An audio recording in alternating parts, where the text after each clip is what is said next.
Live news, खबर तो पक्की है।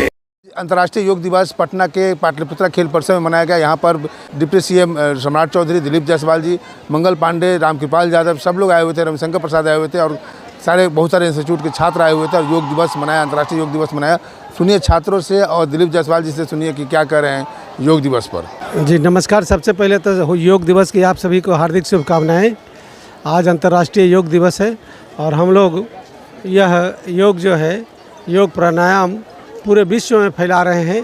पहले से लोग इसको बहुत कम जानते थे, लेकिन जब से हमारे नरेंद्र मोदी जी ने इसको अंतर्राष्ट्रीय योग दिवस के रूप में मनाया है, तब से पूरा विश्व इसको जानने लगा है। और सबसे बड़ी बात है कि इसको करने लगा और उसकी विशेषताओं को जानने लगा है। तो इसकी विशेषताएं हैं कि अगर रोग को भगाना है तो योग करना है, योग से ही रोग भागता है और स्वस्थ रहना है। बीमार पड़ने पर इलाज तो जरूर होती ही है, लेकिन बीमार ना पड़े इसके लिए अगर कोई इलाज की ज़रूरत है तो योग करने की ज़रूरत है। तो योग करना सबसे हमारे शरीर के लिए सबसे उपयोगी चीज़ होती है। जैसे खाना से हमारे शरीर में ऊर्जा आती है, उसी तरह को ऊर्जा को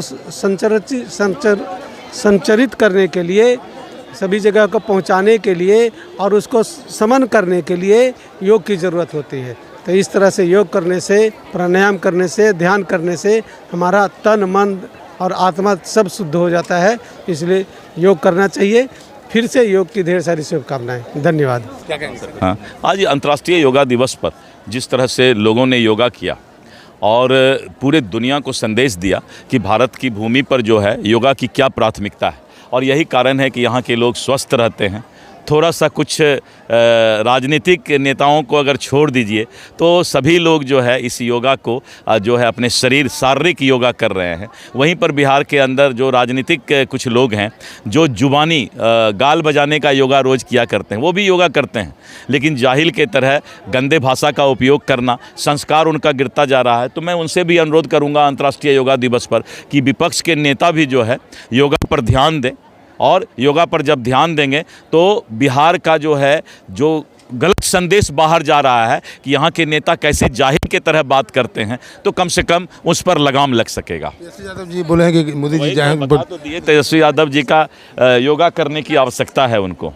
नहीं मतलब बहुत ज़्यादा डिजीज़ आजकल फैल रहा है ना, बहुत लोग मतलब ज़्यादातर घर पे ही रहते हैं और बहुत लाइफस्टाइल भी ख़राब हो गया। तो योगा आप इजी आप घर मतलब 30 मिनट्स भी दो योगा को तो अच्छे सब स्टे रहोगे, हेल्दी रहोगे, बहुत प्यारे से रहोगे। Thank you. मानवता को गौरवान्वित करता है देश के प्रधानमंत्री नरेंद्र मोदी जी पूरे विश्व को 21वीं सदी के भारत विश्व गुरु बनने के राह पर ये योगा को अंतर्राष्ट्रीय योगा दिवस के रूप में आज तन मन को शुद्धता, पवित्रता के साथ निरोग बनाने का, विकारों से मुक्त करने का और पूरी मानवता को दीर्घायु, सुखी और निरोग रहने का एक बड़ा मंत्र दिया है। हम प्रधानमंत्री जी के प्रति कृतज्ञ और आभार व्यक्त करते हैं कि इस योगा के माध्यम से सारे मानवता आज गौरवान्वित है। राष्ट्रीय योग दिवस है तो ये हमारे देश के लिए गर्व की बात है। हम आयुर्वेद स्टूडेंट्स हैं तो हम सभी यहाँ पे एकत्रित होकर के योग का उत्सव मनाए हैं, जो कि बहुत अच्छा बात है हम लोगों के लिए। हमारे स्वास्थ्य के लिए योग हितकर है, जैसा कि हम लोग सभी जानते हैं। तो हम सभी को सिर्फ एक दिन नहीं, हमें हमेशा ही योग करना चाहिए। बहुत बहुत बधाई। Happy international yoga day. हम लोग आयुर्वेदिक स्टूडेंट हैं, GACH पटना के स्टूडेंट्स हैं। आजकल जैसा सोसाइटी में हो रहा है, हर कुछ दूषित है, खान पान से लेके हर कुछ। तो अगर हम लोग योगा को नहीं अपनाएंगे तो ऐसा कोई व्यक्ति नहीं है जो आज रोग रहित हो। तो अच्छा यही होगा कि हर व्यक्ति योग करे, अपने शरीर पे पहले ध्यान दे, उसके बाद बाकी चीज़ों पे ध्यान दे। तो सबसे यही अनुरोध है कि सभी योगा पे पहले फोकस करें और उसके बाद अन्य कामों पे फोकस करें, क्योंकि पहले अगर शरीर है तभी आप कोई भी काम को अच्छे से कर सकते हैं। Thank you so much. अंतर्राष्ट्रीय योग दिवस है, जो व्यक्ति योग नहीं करना चाहते उनको क्या कहें? सबको योग करना चाहिए, सेहत के लिए अच्छा होता है, हेल्थ भी अच्छा रहता है और डिजीज़ फ्री रहते हैं और हेल्दी भी रहते हैं। योगा सभी को करना चाहिए, दिन में कम से कम 30 मिनट समय निकाल कर सुबह मॉर्निंग में, जिससे स्वस्थ रह सकते हैं हम और आने वाले भविष्य को भी हम लोग बता सकते हैं कि योगा करना चाहिए। योग दिवस तो निश्चित रूप से एक बहुत ही अच्छा प्रयास है और ये हमारे प्राचीन विधा है मैं भी एक शिक्षक हूँ और इसकी महत्ता इतना ही है कि पिछले कुछ वर्षों के पहले ही इसे अंतर्राष्ट्रीय स्तर पर मान्यता प्राप्त हुआ और जिसके उपलक्ष्य में आज हम इसको मनाते हैं।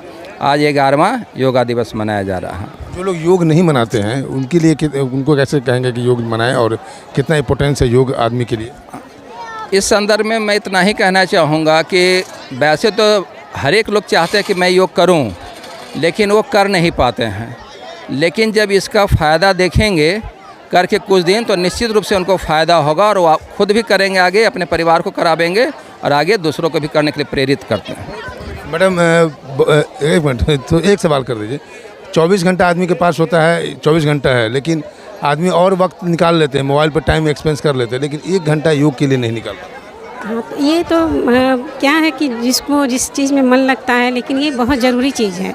योग करने से अपना शरीर ही क्या होता है, स्वस्थ होता है। आज का जो दिनचर्या है इसमें योग बहुत ही ज़रूरी है। लाइव न्यूज, खबर तो पक्की है।